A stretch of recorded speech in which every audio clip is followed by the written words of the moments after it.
Hi everyone, কেমন আছেন সবাই? আগের ব্লগে গুরগাঁও টু আগ্রা রোড ট্রিপটার ডিটেলস ছিল অ্যান্ড অ্যাজ প্রমিসড আজ একটা নতুন ব্লগে আগ্রা ফোর্টের ব্যাপারে আপনাদের বলবো।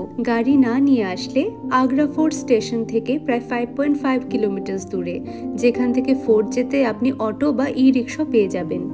রাস্তায় খুব জ্যাম আর আমরা ভাবছি টাইমটা কভার হবে তো। গুরগাঁও থেকে আগ্রা আসতে ব্রেকফাস্ট সহ আমাদের প্রায় 4 ঘন্টা সময় লেগেছিল। ভিড় ঠেলে আমরা শেষমেশ পৌঁছে গেলাম আগ্রা ফোর্টে। পার্সোনাল কার নিয়ে আসলে পার্কিং স্পট অ্যাভেলেবেল আছে আর পার্কিং কস্ট হবে 100 টাকা। ফোর্টে ঢোকার রাস্তাতেই দেখতে পেয়ে যাবেন অনেক ছোট ছোট গিফটের দোকান, জুয়েলারি, ফ্রিজ ম্যাগনেট, চাবির রিং, হরেক মালের দোকান সাজানো। আর এবার আমরা ফোর্টে ঢুকবো। এখান থেকে টিকিট কেটে নিয়ে লেফটে গেলেই ফোর্টের এন্ট্রি। আগ্রা ফোর্টটা বিশাল জায়গা নিয়ে তৈরি আর এর দেওয়ালগুলো প্রায় 70 ফুট উঁচু। আপনি আইদার লাইনে দাঁড়িয়ে টিকিট নিতে পারেন অথবা কিউআর কোড স্ক্যান করেও অনলাইন টিকিট কাটাতে পারেন। কাউন্টারে টিকিট করালে 40 টাকা আর টোল ট্যাক্স 10 টাকা, আর অনলাইন করালে 35 টাকার টিকিট সাথে টোল ট্যাক্স 10 টাকা। চোখের সামনে এই ফোর্টটাকে দেখলে এর ভাস্ট এরিয়াটা আন্দাজ করা যায়। প্রায় 1565 সালে আকবর মুঘল সাম্রাজ্যকে মজবুত করার জন্য এবং প্রশাসনিক কেন্দ্র হিসেবে ব্যবহার করার জন্যই এই বিশাল ফোর্টটি তৈরি করেছিলেন। ফোর্টের চারিদিকে একটি বিশাল খাই তৈরি করা হয়েছিল, যা শুধু জল দিয়ে ভর্তি থাকতো না, মুঘলসরা এর ভেতরে বাঘ ও কুমির রাখতেন, যাতে কোনো শত্রু ভুল করেও দেওয়াল টপকে বা সাঁতরে ভেতরে ঢুকতে না পারে। ফোর্টটি প্রধানত তৈরি হয়েছিল লাল বেলে পাথর বা রেড স্যান্ডস্টোন দিয়ে।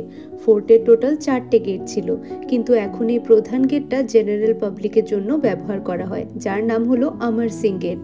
মুঘলস গেটগুলি কখনোই সোজা ছিল না। শত্রুর প্রবেশকে কঠিন করার জন্য প্রবেশপথটি জিগজ্যাগ করে তৈরি হতো। ব্রিটিশরা ফোর্টটি দখল করার পর সেই গেটগুলোর নকশা বদলে সোজা রাস্তা করে দেয়। গেটগুলো পার করার পরই আসি একটা বিশাল কোর্টইয়ার্ড বা উঠোন, যেখান দিয়ে বাদশাহ, হাতি, ঘোড়া, সৈন্য সকলে প্রবেশ করতেন। আরও এগিয়ে গিয়ে দেখতে পাই একটা স্লোপিং রাস্তা। শত্রু অ্যাটাক করলে নাকি এই ঢালু রাস্তায় ওপর থেকে পাথর বা গরম জল ফেলা হতো শত্রুদের রাস্তা ব্লক করার জন্য। এরপর আমরা ঢুকে পড়ি জাহাঙ্গীর মহলে। অদ্ভুত সুন্দর এই মহলটি তৈরি করেছিলেন আকবর তার প্রিয় ছেলে যুবরাজ সেলিম বা জাহাঙ্গীরের জন্য।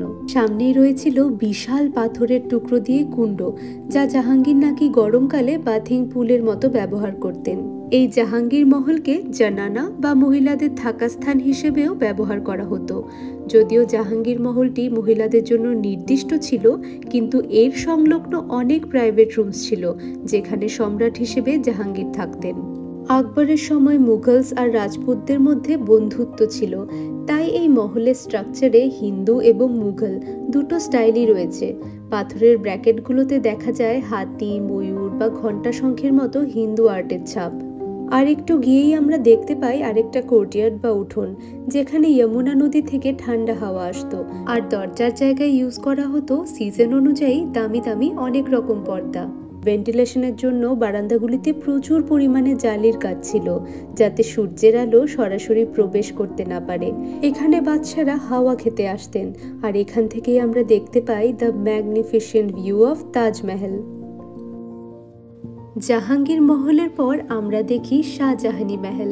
বাদশাহ আকবর এবং জাহাঙ্গীরের পর শাহজাহান একটা ইউনিক স্টাইল তৈরি করেছিলেন সাদা মার্বেল দিয়ে। সাদা মার্বেলের স্মুথ সারফেসে প্রেশাস পাথর বসানোর মতো সূক্ষ্ম কারুকার্য খুব ভালোভাবে ফুটিয়ে তোলা যায়। শাহজাহান তার মহলে এই আর্টগুলো চূড়ান্ত পর্যায়ে নিয়ে গিয়েছিলেন। আর এই মহলেই দেখা যায় শাহজাহানের 2 মেয়ে রসনারা ও জাহানারার মহল।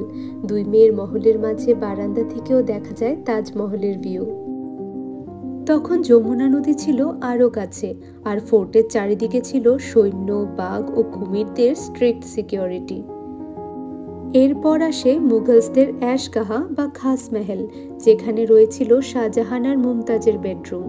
এখানে বাদশাহ শাহজাহান সাধারণ মানুষের সাথে দেখা করতেন না।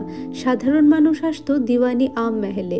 তিনি শুধু তার সবচেয়ে গুরুত্বপূর্ণ মন্ত্রী, বিদেশি দূত এবং বিশেষ অতিথিদের সাথেই আলোচনা করতেন। সাম্রাজ্যের গোপনীয় এবং বড় সিদ্ধান্তগুলো এখানেই নেওয়া হতো।